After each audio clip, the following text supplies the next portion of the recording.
Bien, hoy vamos a tener una charla general sobre cardiopatía congénita y con dos casos en particular que son muy interesantes. Recordando que en la formación del feto, cuando llega el espermatozoide y rompe la membrana pelúcida, se forma un globo polar, un pronúcleo. Este pronúcleo se funde y empieza a tener mitosis, generando blastómeros, y finalmente estas mitosis terminan siendo una mórula con múltiples células que son las células originales. La blástula se forma después de la segmentación de una blástula con blastocele, es decir, esta mórula se ahueca, se forma un blastocele y empieza entonces a generarse lenta y progresivamente lo que vamos a conocer como feto. Las capas embrionarias son el ectodermo, que da origen a la epidermis de la piel, revestimiento de la boca y de la nariz, el pelo, las glándulas de la piel, sistema nervioso, cristalino de los ojos, oído interno, el mesodermo, dermis de la piel, músculo esquelético, aparato circulatorio, y esto es lo que nos preocupa hoy, gónados, riñones, capas exteriores de los tractos digestivos y respiratorios, y el endodermo, revestimiento de los tractos digestivos y respiratorios, hígado y páncreas. En paralelo, desde el punto de vista craneocefálico, este blastocele que empieza a tener líquido amniótico da origen finalmente a una notocorda, y esta notocorda genera, adjunta el protocorazón y la aorta. El punto es que cuando esto ocurre muy rápidamente, aproximadamente 10 horas después de la fecundación, con lo cual sí, definitivamente la vida, el corazón late desde 10 horas después de que el ovocito es fecundado, con una circulación nutrida a través de una placa, es la placenta, placos, ¿sí? Esta es la ecografía de un embrión aproximadamente 24 horas después de su generación, y empieza a latir, empieza a circular sangre con una formación muy particular. La angiogénesis, los islotes sanguíneos van a generar una angiocorda que, en realidad dos angiocordas, que crecen paralelas y empiezan a enroscarse una con otra literalmente. Esto es el aparato circulatorio a los 20 días, a los 21 días, y a los 22 días ya tenemos un bulbo circulatorio, un tubo cardíaco bastante bien formado. Aquí tenemos el tracto arterioso, lo que se llama el bulbo cordis, un ventrículo primitivo, y finalmente los senos venosos que van a dar origen a todo el corazón derecho y al drenaje de vena cava hacia el ventrículo derecho. Día 24, 25, 26, el tubo se empieza a plegar. Día 27 se fusionan las paredes de los pliegues y dan origen finalmente a las 4 cámaras cardíacas, ¿sí? El día 24, 25 se pliega sobre sí mismo, estos puntos de pliegue, de toque, de contacto se fusionan, generando las cavidades cardíacas. Si nosotros hacemos una sección de este tubo que se ha plegado lenta y progresivamente, vemos que aquí hay huecos. Y estos huecos son inicialmente el ventrículo derecho único, el ventrículo izquierdo único, las dos aurículas que nacen por separadas. Al plegarse el tubo del ventrículo derecho sobre el ventrículo izquierdo, fundamentalmente se fusionan las paredes que las separan y dan origen entonces a los dos ventrículos, inicialmente un ventrículo único, un tracto de salida de ventrículo derecho, un tracto de salida de ventrículo izquierdo. Las aurículas todavía están sueltas y juntas arriba a la derecha. Finalmente, al día 50, ya tengo un corazón perfectamente formado, con su septum, su ventrículo izquierdo, su ventrículo derecho, su aurícula derecha, su aurícula izquierda, pero hay obviamente un foramen oval que está permeable y que permite que la sangre que viene de la placenta ya oxigenada pase al circuito izquierdo. Esta torsión del músculo cardíaco que vimos y que hace que el tubo circulatorio se pliegue sobre sí mismo, va a generar una particularidad desde el punto de vista circulatorio, que es el hecho de que, por ejemplo, el tracto de salida del ventrículo izquierdo y ventrículo derecho sean muy diferentes. Esto es la aorta, esta es la válvula mitral, este es el tracto de salida del ventrículo izquierdo, hacia aquí va la circulación, hacia la aorta, y el tracto de salida del ventrículo derecho es completamente diferente. La distancia entre tricúspide y arteria pulmonar es muy lejana, no hay interferencia. Esta interferencia es la que nos da problema, por ejemplo, en la miocardiopatía hipertrófica, donde la valva anterior tiene un movimiento anterior sistólico y con la hipertrofia septal puede llegar a obturar el tracto de salida del ventrículo izquierdo. La mitral se divide en valva anterior 1, 2, 3, sectores A1, A2, A3, P1, P2, P3. En cuanto a la génesis y la distribución miocárdica, esta torsión que ocurre a las 5 semanas, fundamentalmente hace que la distribución del miocardio sea como una bufanda, sea como un echarpe que rota sobre sí mismo. Si nosotros disecamos el corazón de manera lenta, de manera cuidadosa, lo podemos desenrollar de manera completa desde el tracto de salida del ventrículo izquierdo al tracto de salida del ventrículo derecho y ver que efectivamente son capa sobre capa circunferencial que al contraerse tienen un sentido de contracción completamente opuesto, y esto hace que el corazón se pueda contraer de una manera torsionada, con una torsión particular. Esta torsión implica que en la contracción el ventrículo achica su punta hacia las bases y se exprime cual un trapo, se exprime cual un trapo retorcido para ser secado. Esto hace muy eficiente el volumen sistólico, porque todas las fibras miocárdicas se contraen exprimiendo la cavidad ventricular y haciendo que la descarga sistólica sea lo más eficiente posible. En esta simulación 3D vemos cómo la punta se acerca claramente hacia las bases, tanto en el ventrículo izquierdo como en el ventrículo derecho. Aquí tenemos esta situación particular. A ver que admito más gente, están todos admitidos. Bien.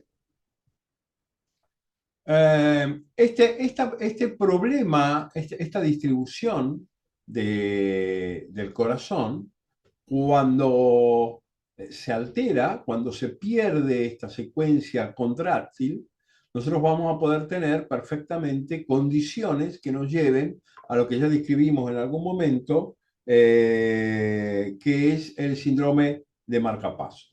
Este síndrome de marcapaso hace que este volumen sistólico sea ineficiente y entonces se pierda volumen sistólico. Bien. Esto puede generar bajo gasto con cansancio, palpitaciones, dolor torácico, disnea de esfuerzo, mareo, cefalea y tos. Y en algunas ocasiones estos síntomas pueden ser graves, como presíncope, síncope o congestión pulmonar. Desde el punto de vista circulatorio, nosotros vemos que antes de nacer, la placenta nutre a través de la vena umbilical a la vena cava, aportándole a la vena cava sangre cardio-oxigenada. Dado que hay una enorme resistencia en la circulación pulmonar, esta sangre sale por el tracto de salida del ventrículo izquierdo y fuga, si llega a la arteria pulmonar, fuga hacia la aorta por el conducto arterioso. En cuanto a la mayoría del volumen sanguíneo, llega a la aurícula derecha y al encontrar mucha resistencia en el ventrículo derecho, fuga hacia la aurícula izquierda, hacia el foramen oval permeable, permitiendo que la sangre oxigenada entre a la circulación sistémica.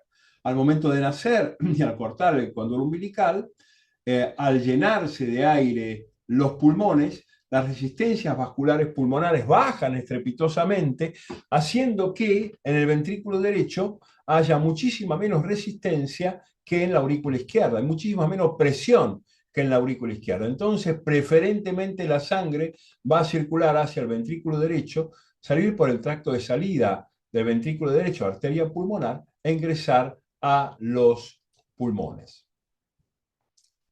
Vamos a ver un caso clínico de todos los días, ¿sí? Estamos en consultorio y llega una mamá muy preocupada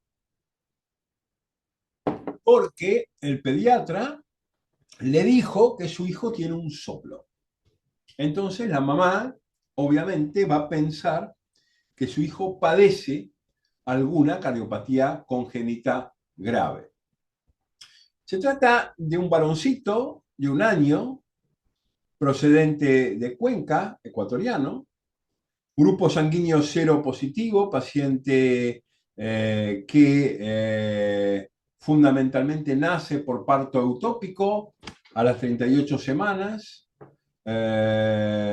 con una medida de 3.250 gramos, talla de 46 centímetros, perímetro cefálico de 37, todo normal. Corazón rítmico, R1, R2, normofonético sincrónico en pulsos.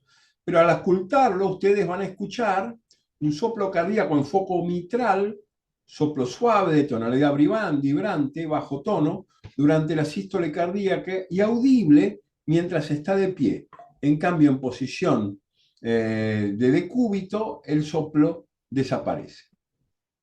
Si este es el primer ruido cardíaco, fundamentalmente el soplo se comporta como un soplo romboidal, ¿sí? Un soplo eyectivo, ¿sí? Que tiene su cúspide de ruido, su cúspide sonora, en el medio de la sístole, ¿sí? Obviamente no llega ni siquiera a pasar 1/3 de la segunda parte de la sístole, es bien mesosistólico, ¿sí? Y no está pegado de ninguna manera al segundo ruido cardíaco. Este es el electrocardiograma del niño. ¿Qué opinan? ¿Qué les parece este electrocardiograma? Escucho ofertas.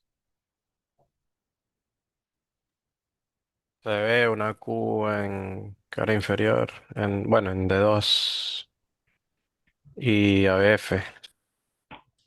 Bien. ¿Qué significa esta Q en D2 y en ABF? ¿Es una Q patológica? ¿Es una Q normal? ¿Es una Q no necrótica? ¿Cómo calificaríamos esa Q?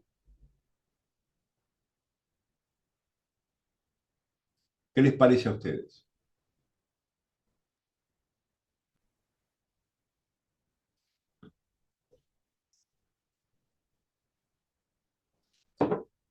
A ver, escucho. No me dejen solo. Em, bueno, es bastante, parece impresiona menos del 25% de la R. Mucho menos, ¿no? Y una Q muy rápida, una Q Sí. veloz, ¿sí? Una Q que no parece ser una Q de una despolarización que pase por tejido necrótico. Estas son Q rápidas. Estas son Q absolutamente benignas, no consideradas patológicas. ¿Y qué les parece este QRS? Estas ondas T negativas de cara anterior.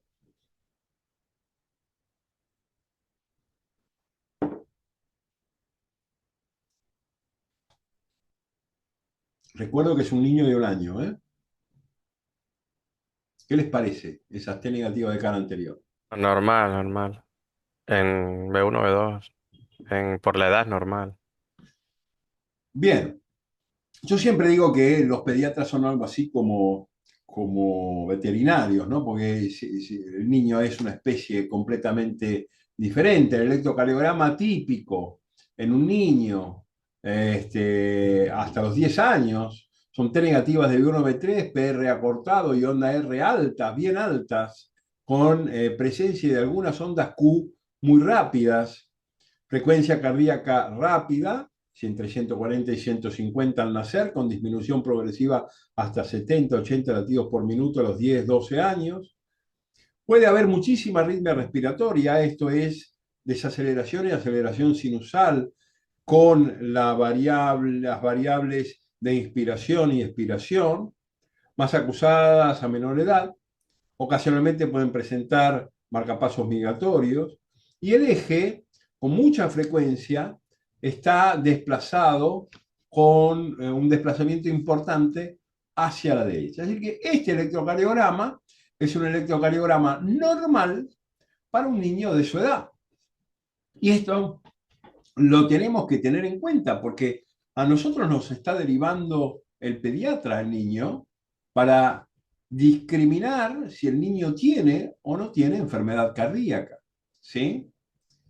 Obviamente que no, nosotros vamos a pedirle un ecocardiograma con estructura de corazón que es normal, sin defectos estructurales, sin estenosis valvular o comunicaciones anormales entre las cavidades cardíacas, función cardíaca normal, flujo sanguíneo normal, no hay obstrucciones o alteraciones al tracto de salida ventricular izquierda o ventricular derecha. Fundamentalmente, el niño tiene un corazón normal. Entonces, se trata de un soplo inocente. Esta es la palabra que definitivamente la madre quiere escuchar y que nosotros quisiéramos informar. El hecho de que el niño eventualmente no tiene cardiopatía. Entonces vamos a hablar un poco de lo que son los soplos inocentes, un motivo de consulta muy frecuente para nosotros los cardiólogos clínicos. Este es un muy buen artículo español de Cádiz que fundamentalmente discrimina la clasificación clínica de soplos cardíacos. Son soplos no patológicos o inocentes, siempre que sean sistólicos, como el soplo de Still que vamos a describir, el soplo eyectivo pulmonar, el soplo carotidio, o continuos como el zumbido venoso. Y los soplos patológicos, fundamentalmente, pueden ser pueden ser de estados hiperdinámicos, fiebre y anemia, estados de sobrecarga volumétrica, estenosis valvulares relativas, u orgánicos como estenosis aórtica, estenosis mitral, estenosis tricuspidia, insuficiencias valvulares y comunicación. Pero ¿cómo hacer para discriminar los soplos? Esta es una consulta frecuente. Los soplos inocentes son bastante comunes, especialmente en niños. Se estima que hasta el 50% de los niños pueden presentar un soplo inocente en algún momento de su infancia. En la mayoría de los casos, estos soplos desaparecen a medida que los niños crecen. Y fundamentalmente, lo que debemos tener presente es que estos soplos son soplos eyectivos, ¿sí? Siempre son soplos eyectivos, no son soplos regurgitantes. Los soplos inocentes son sistólicos de naturaleza eyectiva y se presentan en pacientes que no padecen trastornos cardiovasculares de tipo anatómico ni fisiológico. Cualquier otro soplo se considera patológico, aunque el defecto estructural y su repercusión hemodinámica sean mínimos. Si el soplo no es eyectivo, es patológico. Entre los soplos más comunes, el soplo de Stills es el soplo más frecuente, auscultado en tercer espacio paraesternal izquierdo y línea medio esternal. Denme un segundito, por favor.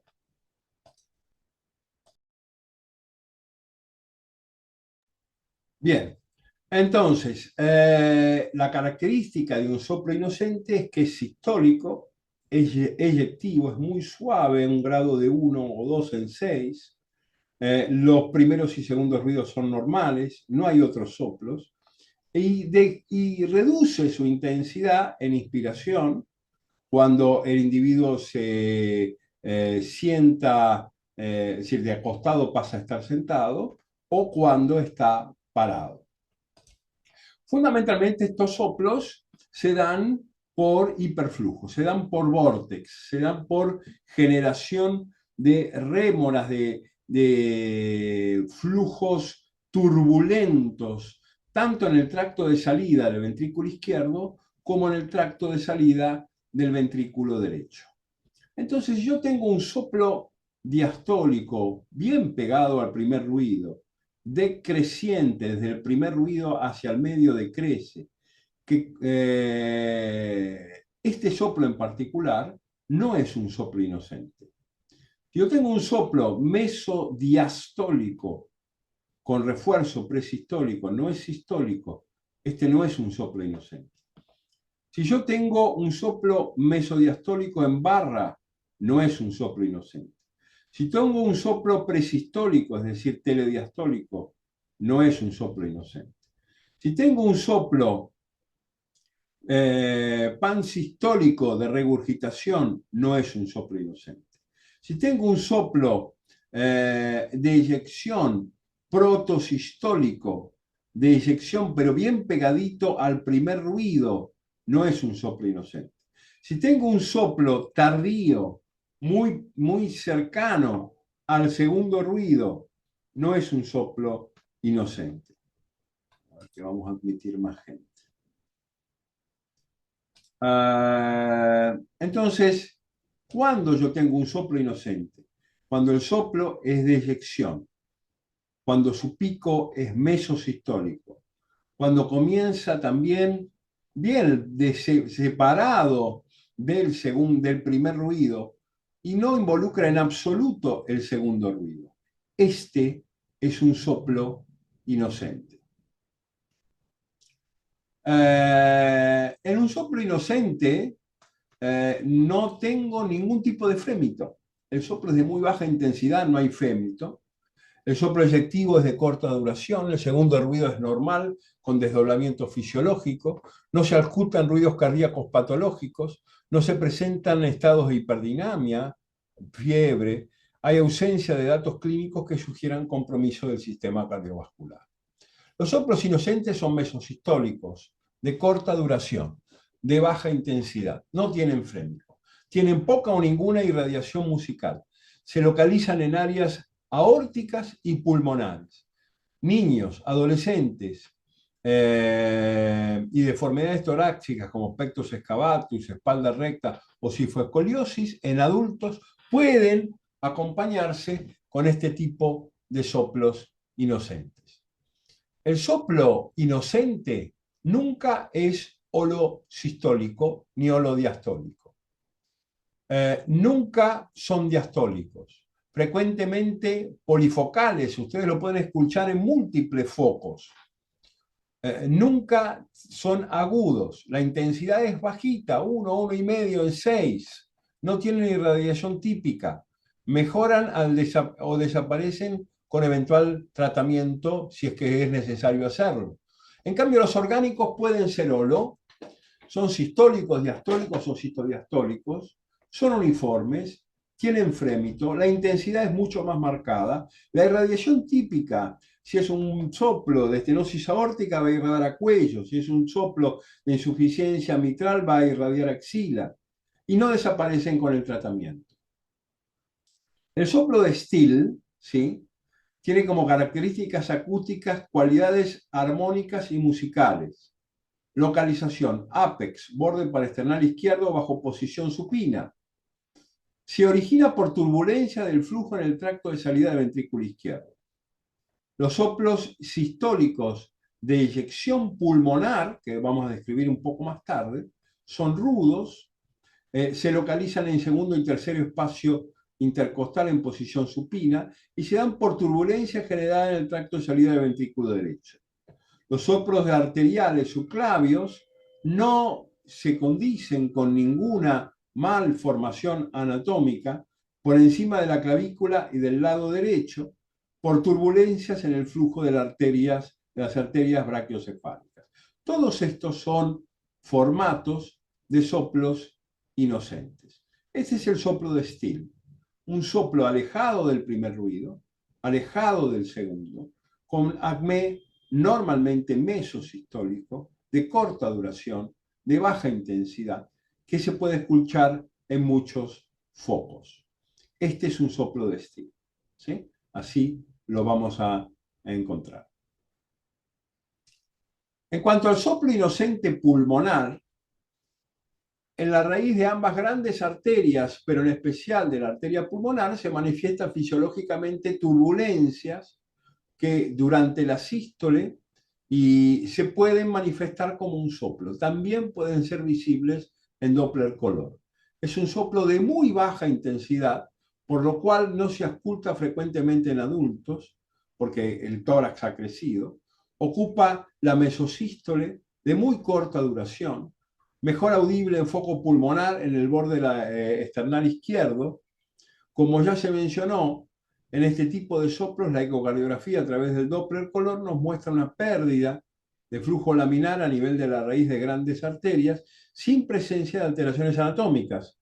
También es de notar que en el lactante se puede evidenciar un aumento de la velocidad del flujo al bifurcarse las arterias pulmonares sin que esto tenga ningún significado patológico. Este es el soplo pulmonar puesto con Doppler. Se aprecia cambio de velocidad, ¿sí? De flujo entre el tronco de la arteria pulmonar y la rama izquierda de la arteria pulmonar con un mínimo gradiente sistólico fisiológico.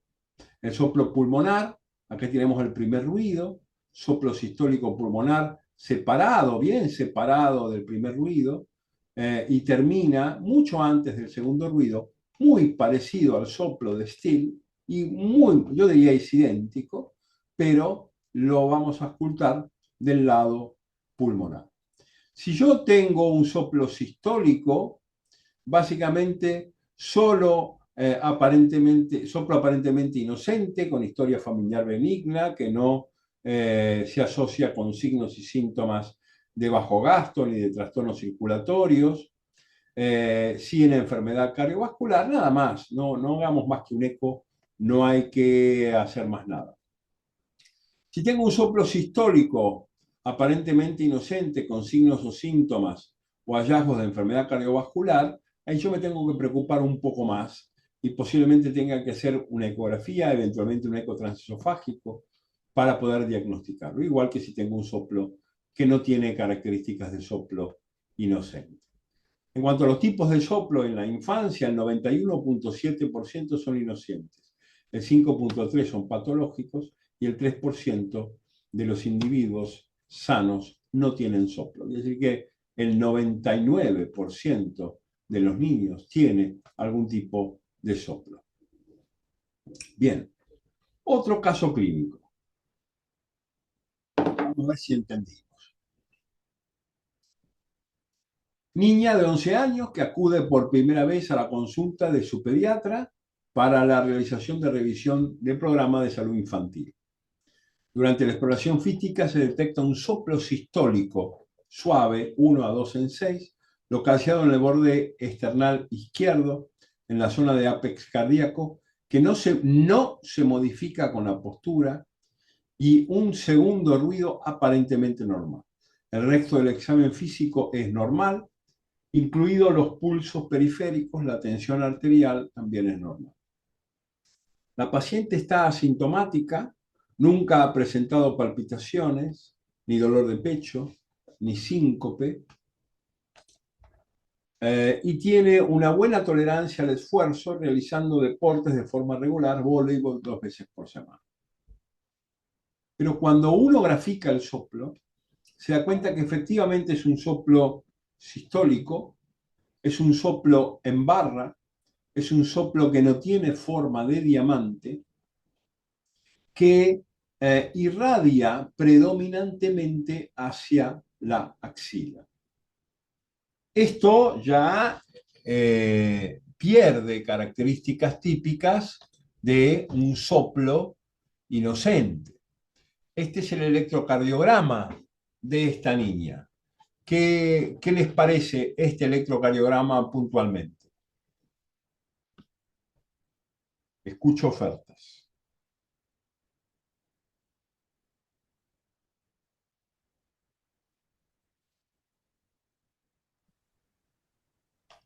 Y ahí el eje está corrido a la extrema, a la derecha. Ujú. ¿Qué más? ¿Te parece Bueno, algo más? Míralo tiene bien. un ritmo sinusal, ¿Cómo? tiene también, tiene un ritmo sinusal, tiene como una frecuencia de más o menos 83, tiene mala progresión de R en precordiales también, y tiene eh, un patrón, no, no, se ve que tiene también este S en D2, D3 y Q en ABL. Bien, vamos a ver qué características tiene el electro en sí en particular. No, no dice gran cosa, pero este soplo, de este patrón de soplo, ¿a ustedes les parece que es un soplo inocente? ¿Cuadra No, No, no es No, con el inocente. soplo inocente?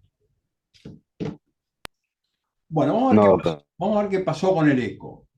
La presencia de un hemibloqueo anterior izquierdo y más en presencia de un soplo obliga a descartar patología cardíaca. Esta paciente fue remitida a un servicio de cardiología pediátrica donde se realizó un ecocardiograma que mostró una malformación de la válvula mitral tipo hendidura cleft mitral aislado. Ahora les explico qué es esto. Que originaba una insuficiencia leve de la válvula mitral, origen del soplo detectado. Se recomendó cirugía que se realizó a los pocos meses sin incidencia. ¿Qué es un cleft mitral? La mitral tiene dos valvas, ¿sí? Una de las valvas, que es la valva anterior de la mitral, está partida en dos. Esto es un cleft mitral. Este cleft mitral abierto, fundamentalmente lo que va a generar es algún grado de insuficiencia mitral, que es el soplo que nosotros estamos viendo aquí en barra irradiado a axila puntualmente en esta paciente. El cleft mitral se repara muy rápidamente generando una suficiencia, una continencia mitral y reduciendo fuertemente el grado de insuficiencia. ¿Por qué no era un soplo inocente? Porque el soplo vibratorio de Still, que es el más frecuente, fundamentalmente es un soplo sistólico romboidal que se despega del primer ruido, que se despega del segundo ruido en foco aórtico. El soplo sistólico pulmonar es idéntico. Se despega del primer ruido, es romboidal, acme mesosistólico, se despega del segundo ruido y es el segundo más frecuente. Soplo de extremidades pulmonares en recién nacidos prematuros, soplo supraclavicular, el hiperflujo de la clavícula es un soplo frecuente, soplo de la mamaria interna, lactantes mucho más raro de ver, soplo sistólico aórtico, zumbido venoso. De que claramente este paciente no tenía definitivamente un soplo inocente. Porque el soplo vibratorio, se lo repito 27 veces para que les quede claro. El soplo vibratorio de Still se da entre los 3 y 7 años, sistólico, vibratorio, musical, aumenta con el decúbito, borde external inferior izquierdo, soplo eyectivo pulmonar, niños y adolescentes delgados, fundamentalmente es un soplo un poquito más fuerte, aumenta con el decúbito, borde external superior izquierdo, soplo de estenosis pulmonar del recién nacido, se puede ver hasta los 6 meses, es un soplo relativo, el niño crece y esto desaparece, zumbido venoso, soplo supraclavicular, todos estos son soplos sistólicos en rombo que respetan el primer ruido, que respetan el segundo ruido y que no tienen nada que ver con un soplo patológico. ¿Dudas, preguntas hasta aquí?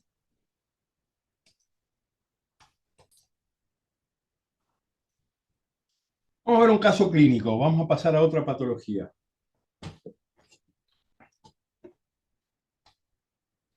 Varón, 31 años. nos llega por presentar 2 episodios de angina de esfuerzo acompañados de presíncope. El muchacho durante el esfuerzo hace dolor de pecho y se marea sin llegar a perder la conciencia, con una manifestación vasovagal muy importante, sudoración profusa, que se dieron espontáneamente con el reposo. Tenía antecedentes de hipercolesterolemia y tabaquismo. A la exploración física, radiografía de tórax y electrocardiograma, todo es absolutamente normal, con lo cual se le hace una ergometría. Se practicó una prueba de esfuerzo según el protocolo de Bruce, alcanzando una frecuencia cardíaca máxima, es decir, el 80% de 220 menos la edad.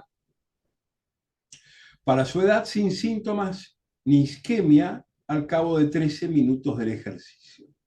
Pero cuando el individuo termina el ejercicio, en el minuto 6 de la recuperación, el paciente presenta angina de pecho, presíncope, náuseas e hipotensión arterial severa, post-esfuerzo.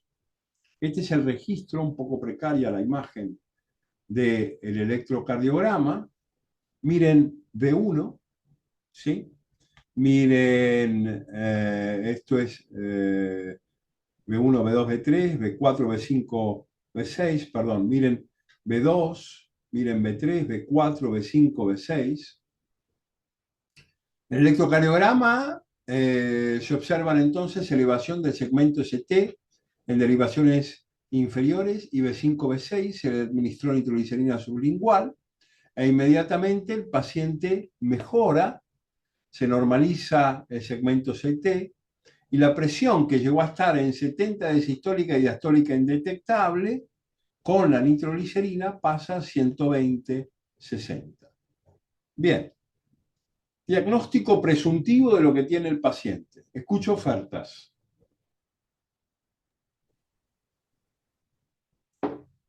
¿Frente a qué estamos parados?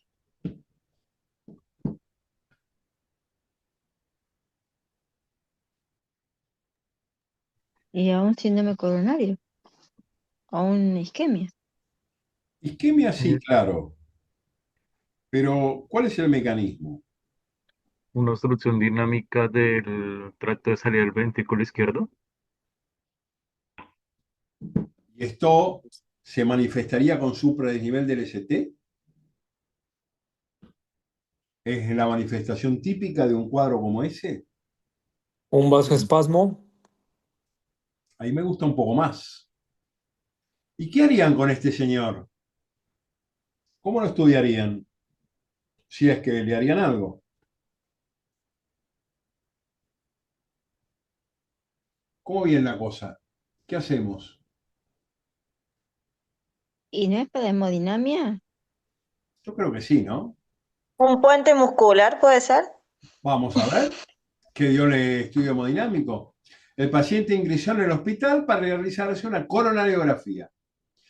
Angiografía pulmonar, en la cual se observa un origen anómalo de la arteria coronaria izquierda, ¿sí?, y derecha juntas. El paciente tiene la derecha que nace del tronco de la izquierda y aquí tenemos la descendente anterior.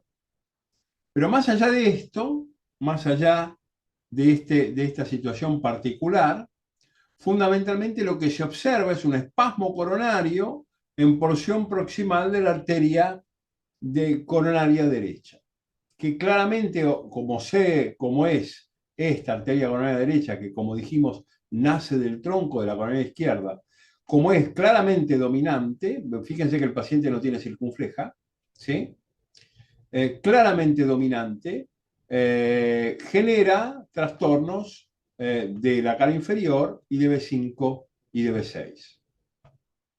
Al paciente se lo discute mucho y fue tratado con verapamilo 480 miligramos día y al cabo de 10 días se le realizó una nueva prueba de esfuerzo con cámara gamma, con talio 201. El paciente presentó de nuevo angina y presíncope al cabo de 6 minutos de esfuerzo.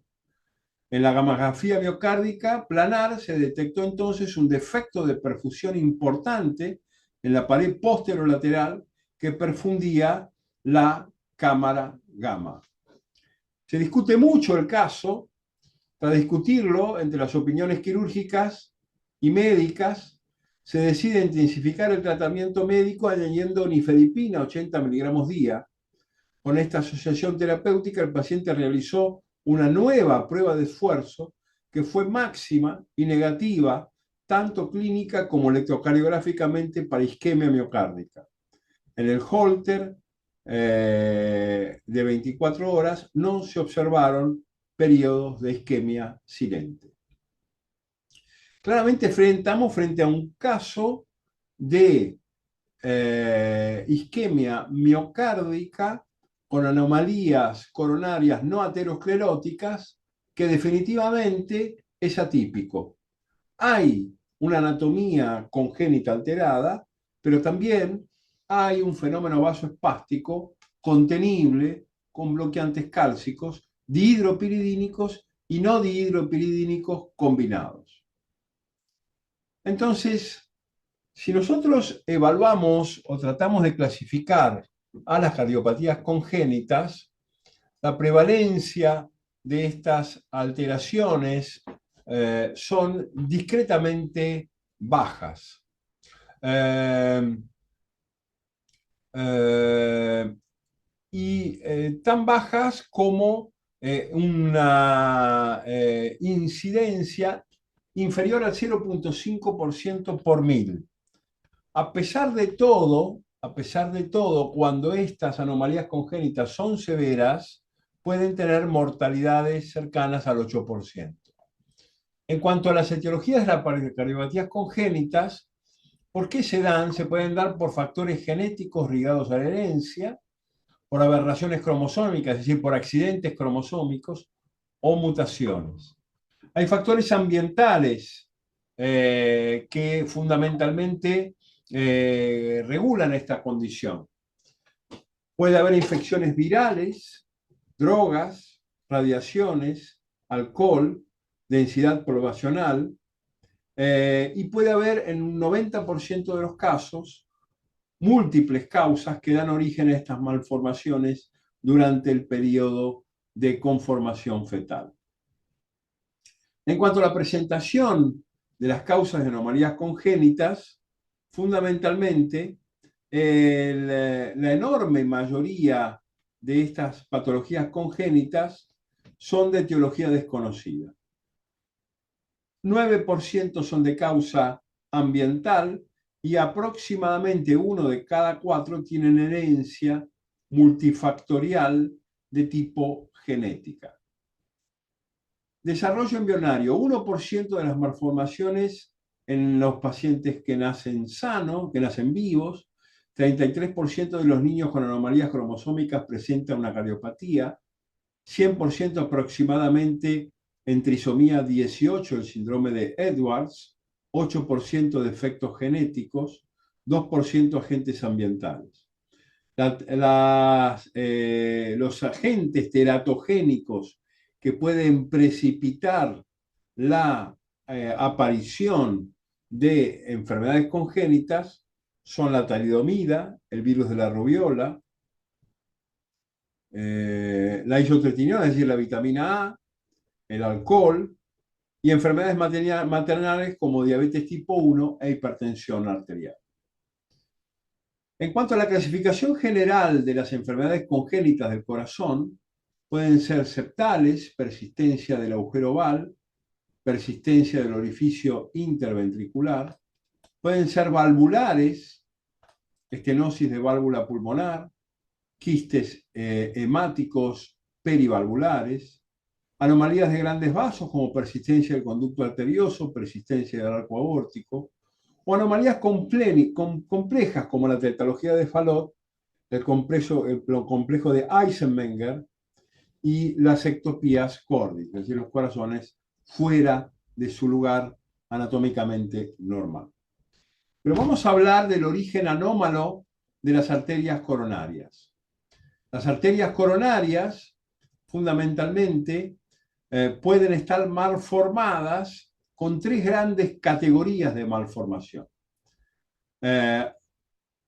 Fístulas arteriovenosas, anomalías de conexión izquierda y derecha, tanto a la arteria pulmonar como a la aorta, y anomalías de origen arterial en la aorta. Nosotros hemos publicado una serie bastante interesante en la Revista Argentina de Cardiología de detección por métodos no invasivos de origen anómalo de la arteria circunfleja desde la arteria pulmonar. Miren, aquí hay un origen de la arteria circunfleja naciendo en la arteria pulmonar, y aquí tenemos otros casos muy interesantes, parecidos al que vimos hoy. Fíjense aquí la coronaria derecha, esta es la aorta, ¿sí? Desde el ostium de la coronaria izquierda, ¿sí? Aquí tenemos la circunfleja, aquí tenemos la descendente anterior. Miren la coronaria derecha que nace del tronco de la coronaria izquierda. En la reconstrucción de máxima intensidad curva se demuestra el origen de la coronaria derecha del seno de la coronaria izquierda, ¿sí? Aquí lo vemos. Ligero estrechamiento en su posición proximal entre la aorta y el tronco de la arteria pulmonar. En la doble flecha, tronco de la arteria de la coronaria izquierda, y aquí tenemos la aurícula izquierda. Esto es exactamente lo mismo que vimos recién desde otra posición, desde otra ilustración.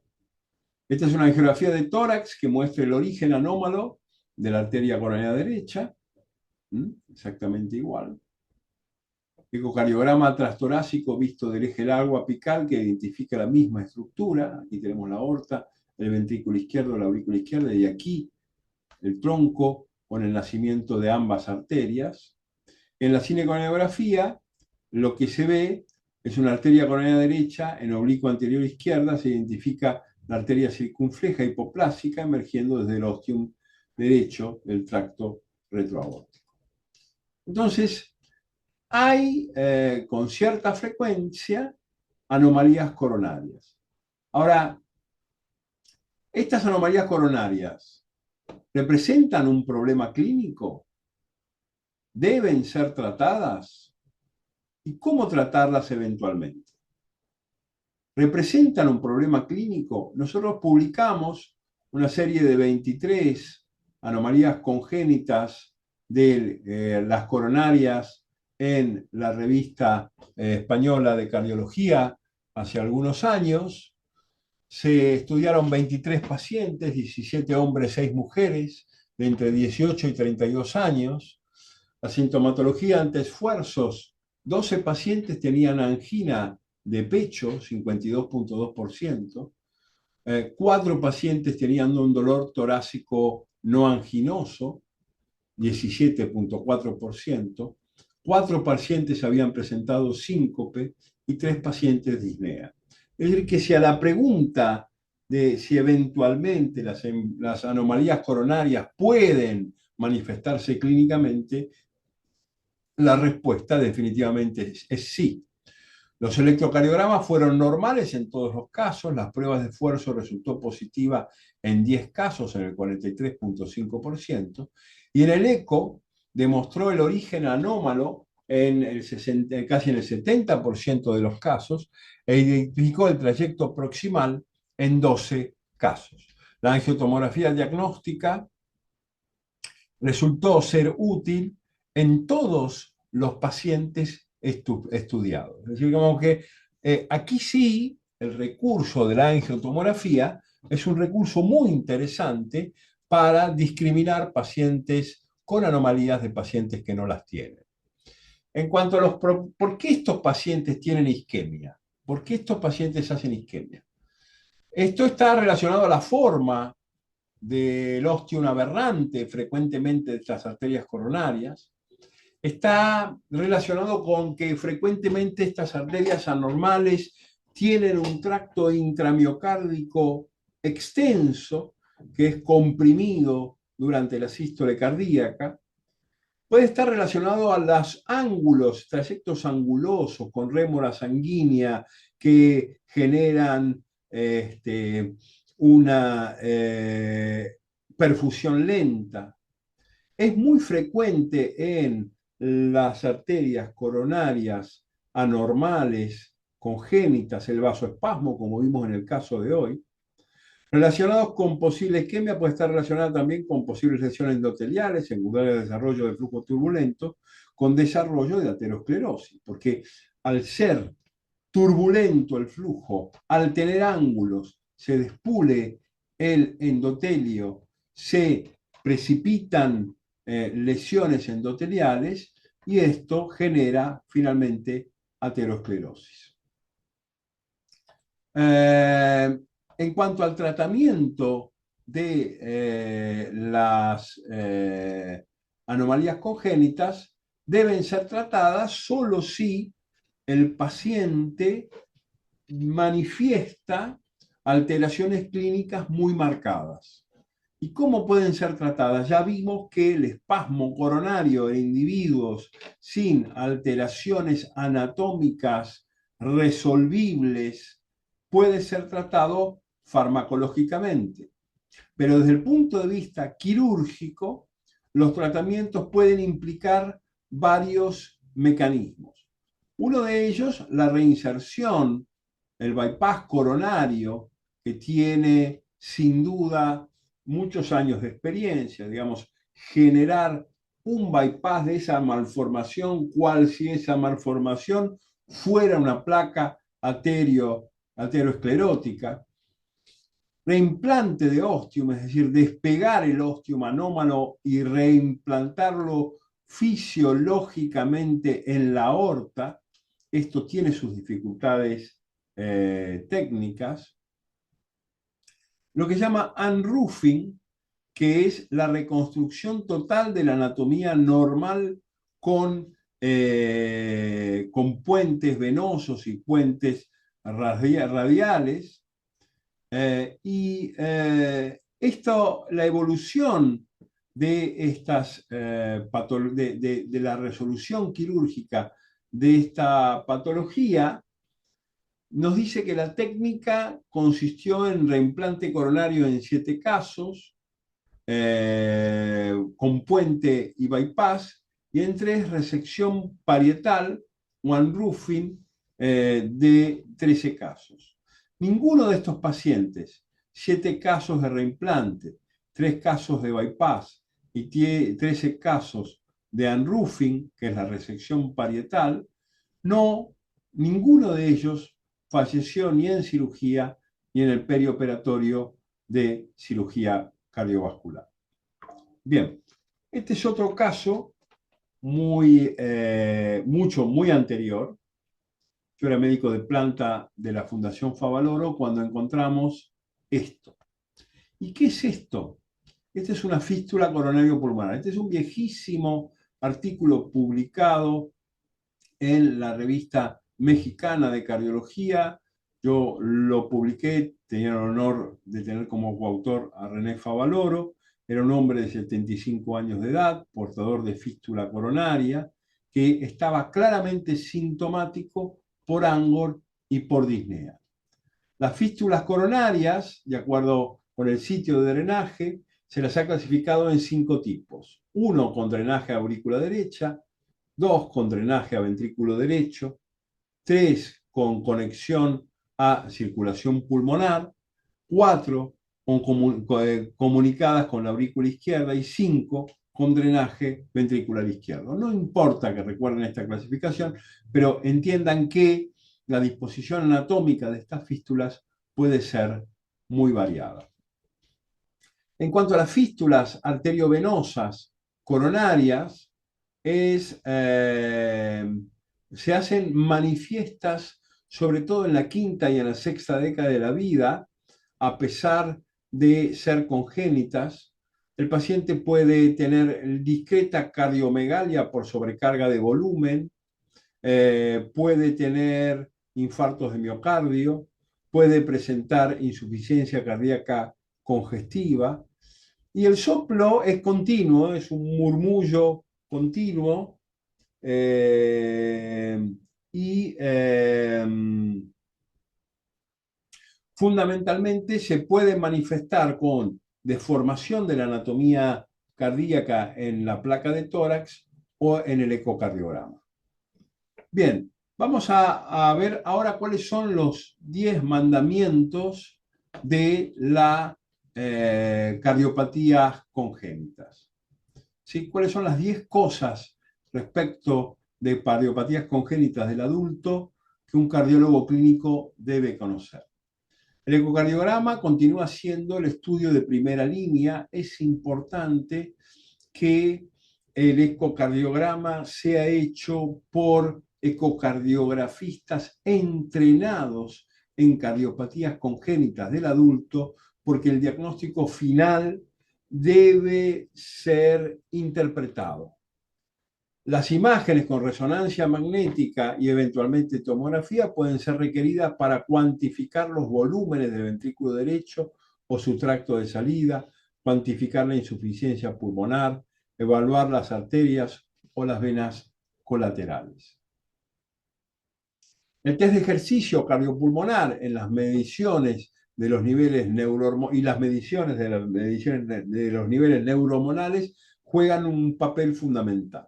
Con frecuencia estos pacientes tienen un hiperaldosteronismo secundario, con lo cual la medición de catecolaminas, renina y aldosterona sirven para entender qué grado de desequilibrio tienen y de qué manera los mecanismos pseudocompensadores de insuficiencia cardíaca se manifiestan. También sirven el test de ejercicio y los biomarcadores para definir el tiempo quirúrgico. Tercer mandamiento de las cardiopatías congénitas del adulto. El cateterismo cardíaco es mandatorio en pacientes con signos de hipertensión pulmonar para conocer las resistencias vasculares. En el resto de los casos se debe reservar para resolver un problema específico. El umbral para llevar a un paciente a la sala de hemodinamia debe ser bajo, hay que llevarlo rápidamente. Y sobre todo porque nosotros hoy tenemos una subespecialidad en cardiología muy particular, que es el seguimiento a distancia de las cardiopatías congénitas corregidas hace 30 años. Esto, junto con las cardiopatías congénitas del adulto, no corregidas, representan, créanme, una especialidad particular dentro de la cardiología con mecanismos de razonamiento fisiopatológicos muy especiales. Cuarta mandamiento de las cardiopatías quirúrgicas. Cada vez hay más posibilidades de tratar cardiopatías congénitas por cateterismo. El cierre por dispositivos con las anatomías indicadas es la primera elección para la comunicación interauricular y el ductus, la colocación de los famosos Anplatzer en ductus y en comunicación interauricular. En las comunicaciones interventriculares puede ser una opción a la cirugía, especialmente para los defectos residuales, defectos con un acceso dificultoso para el cirujano, defectos musculares localizados centralmente. Las valvulopatías, la valvuloplastia con balón en las estenosis pulmonares, en las estenosis aórticas, es la primera opción para estenosis pulmonares y es una opción en las aortas bicúspides estenóticas solamente reservado a pacientes con insuficiencia cardíaca refractaria al tratamiento farmacológico convencional. Cuando es técnicamente factible, los stent pueden ser una muy buena opción para la coartación de aorta. Quinto mandamiento. El reemplazo valvular pulmonar por catéter es preferible a la reoperación en pacientes sin tracto de salida de ventrículo derecho nativo, es decir, en los corazones únicos. En este caso, se coloca un homoinjerto o una bioprótesis. ¿Qué es un homoinjerto? Un homoinjerto es una aorta o una arteria pulmonar donada, cadavérica, humana, que se congela en solución de nitrógeno líquido y que se descongela para ser colocadas en lugar de una prótesis. Estos homoinjertos se ablacionan con las válvulas de origen. Este es un homoinjerto aórtico con una sigmoidea aórtica y se colocan en posición de reemplazo de la válvula aórtica preexistente. Estos son homoinjertos, ¿sí? Listos para su implante.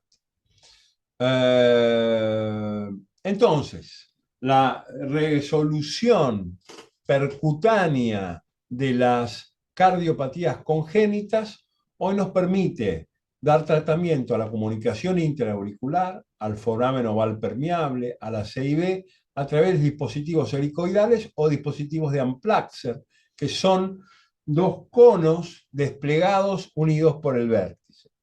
Podemos tratar estenosis pulmonares, estenosis aórticas o de disfunción del tracto de salida del ventrículo derecho, con prótesis de tipo TAVI, ¿sí? Previa valvuloplastia. Podemos solucionar defectos parcialmente corregidos en una cirugía previa y también resolver fístulas colaterales, ductus arterioso, fístulas coronarias con dispositivos de oclusión. Sexto mandamiento de las cardiopatías congénitas. Fundamentalmente, las arritmias son la principal causa de muerte hoy en la cardiopatía congénita de adultos. Son una de las complicaciones más frecuentes y requieren un tratamiento multidisciplinario.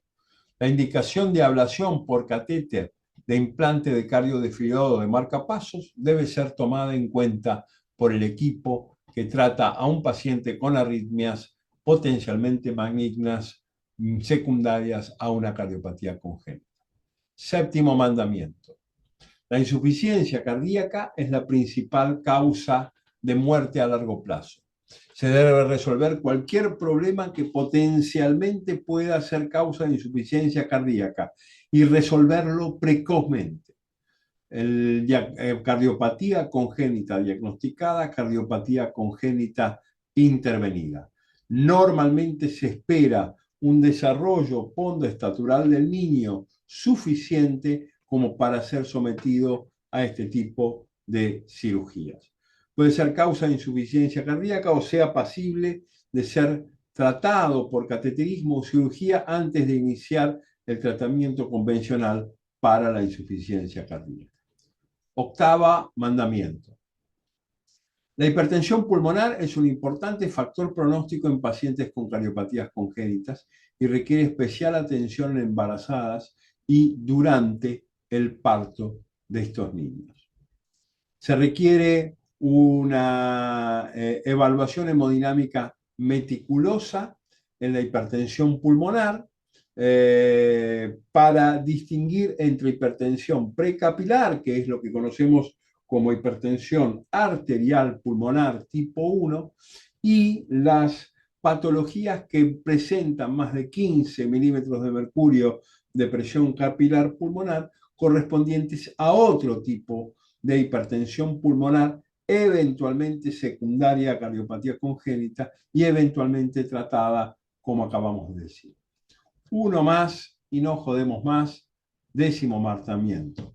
Se deben aconsejar sobre el riesgo de embarazo e incluyendo el consejo genético.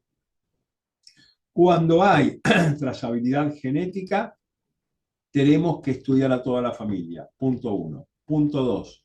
Cuando tengo una mujer embarazada con una cardiopatía congénita no resuelta, esta es un embarazo de alto riesgo que debe ser manejado por equipos multidisciplinarios en centros experimentados. Aunque la mayoría de los pacientes pueden tolerar bien el embarazo y el parto, hay casos particulares, estos tipos de partos son por cesárea, no son de tipo vaginal. La hipertensión pulmonar, la disfunción sistólica severa del ventrículo derecho, la clase funcional 3-4, ventrículos derechos en posición sistémica con deterioro, cirugía de Fontan con cualquier complicación, estenosis mitral, estenosis aórtica o coartación sintomática, deben ser contraindicaciones formales para que una mujer se embarace. Entonces, las cardiopatías congénitas del adulto, desde el punto de vista clínico, las podemos subdividir en cianóticas y no cianóticas. Y a su vez, las que presentan cianosis y las que no presentan cianosis se clasifican en con aumento del flujo pulmonar o con disminución del flujo pulmonar. Claramente, si hay hiperflujo pulmonar, hay cortocircuitos de izquierda a derecha, con hiperflujo pulmonar. Si hay reducción del flujo pulmonar, no se trata de cortocircuitos, sino se trata de estenosis. Las no cianóticas se clasifican exactamente igual. Entonces, la pregunta que me debo de hacer frente a una cardiopatía del adulto, primeramente si es cianótica o no es cianótica. Segundo, mirar la placa de tórax, mirar el Doppler, mirar la tomografía, si hay o no hay hiperflujo pulmonar. Si hay hiperflujo, cortocircuito. Si no hay hiperflujo, estenosis. Las cardiopatías congénitas del adulto con flujo pulmonar, visto en la placa de tórax, si hay hiperflujo pulmonar, cortocircuito. Si hay ausencia de vasculatura pulmonar, estenosis. Las cardiopatías congénitas no cianóticas con hiperflujo pulmonar tienen entonces, como dijimos, cortocircuito. Y al tener cortocircuito son la comunicación intraauricular, la comunicación intraauricular y el ductus persistente. El flujo pulmonar normal o disminuido se da en la estenosis pulmonar, en la estenosis aórtica o en la coartación de aorta. Las cianógenas son aquellas que tienen flujo de derecha a izquierda, evitando, bypaseando la hematosis pulmonar. Con flujo pulmonar aumentado, tenemos la tetralogía de Fallot, la atresia tricuspidia, la enfermedad de Epstein. Hay también dobles vías de salida del ventrículo derecho. Esto es muy complejo, poco frecuente, no lo vamos a abordar. Procedimientos terapéuticos en cardiopatía congénita: septoctomía auricular con balón, septoctomía con cuchilla, embolización de fístulas arteriovenosas, extracciones de cuerpos extraños, valvulopatía pulmonar. Todo esto lo vamos a ver en próximas reuniones.